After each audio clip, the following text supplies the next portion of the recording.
ఎవరు లాభపడతారు అంటే నల్లధనందారులు, బ్లాక్ మనీ హోల్డర్స్ లాభపడతారు.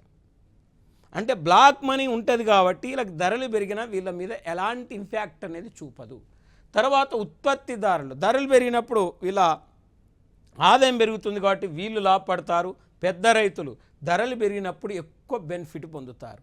ఎందుకంటే చిన్న రైతులు ధరలు పెరిగే వరకు వాళ్ళు సరుకును నిల్వ చేసుకోరు. వాళ్ళకి చేతి ఖర్చుల నిమిత్తం డబ్బు అవసరం ఉంటుంది కాబట్టి ఎంతో కొంత ధరకు వాళ్ళు పంటను అమ్మేసుకుంటారు. ధరలు పెరిగే వరకు వాళ్ళు ఆగరు కాబట్టి ఈ పెద్ద రైతులు వాళ్ళు ధరలు పెరిగే వరకు పంటను నిల్వ చేసుకుంటారు కాబట్టి ధర పెరగానే అమ్ముకుంటారు కాబట్టి పెద్ద రైతులు లాభం పొందుతారు. మరి చర ఆదాయం గల వాళ్ళు అంటే మనం చూస్తే రకరకాల ఇన్కమ్ ఉన్న వాళ్ళని చర ఆదాయం గల వాళ్ళు అంటాం. ఎగ్జాంపుల్ రకరకాల ఆదాయం ఉన్న వాళ్ళని చర ఆదాయం గల వాళ్ళు అంటాం.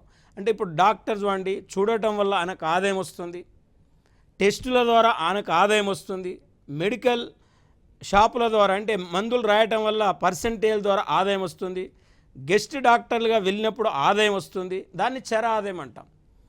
ఒక గవర్నమెంట్ టీచర్ గవర్నమెంట్ స్కూల్లో పాఠం చెప్పడం వల్ల ఆదాయం వస్తుంది, ప్రైవేట్గా ట్యూషన్లు చెప్పుకోవటం వల్ల ఆదాయం వస్తుంది, రియల్ ఎస్టేట్ వ్యాపారం చేయటం వల్ల ఆదాయం వస్తుంది, ఫైనాన్స్ నడుపుకోవటం వల్ల ఆదాయం వస్తుంది. ఇలాంటి వాటిని రకరకాల వృత్తుల ద్వారా వచ్చే ఆదాయం గల వారిని చర ఆదాయము అంటారు. చర ఆదాయం గల వాళ్ళకు ధరలు పెరిగినప్పటికీ పెద్దగా నష్టపోరు. అంటే వేరే బుల్ ఇన్కమ్ గ్రూప్ వాళ్ళు ఎక్కువగా ప్రాఫిట్ పొందుతారు ద్రవ్యోల్బణ కాలంలో. ధనికులు కూడా లబ్ధి పొందుతారు. ఇంకా అంచనా వ్యాపారులు అంటే భవిష్యత్తులో ధరలు పెరుగుతాయని ప్రస్తుతం ఏ వస్తువునైనా తక్కువ ధర కొని నిలబెట్టుకొని ఎక్కువ ధర పెరగానే అమ్ముకునే వారిని అంచనా వ్యాపారులు అంటాం.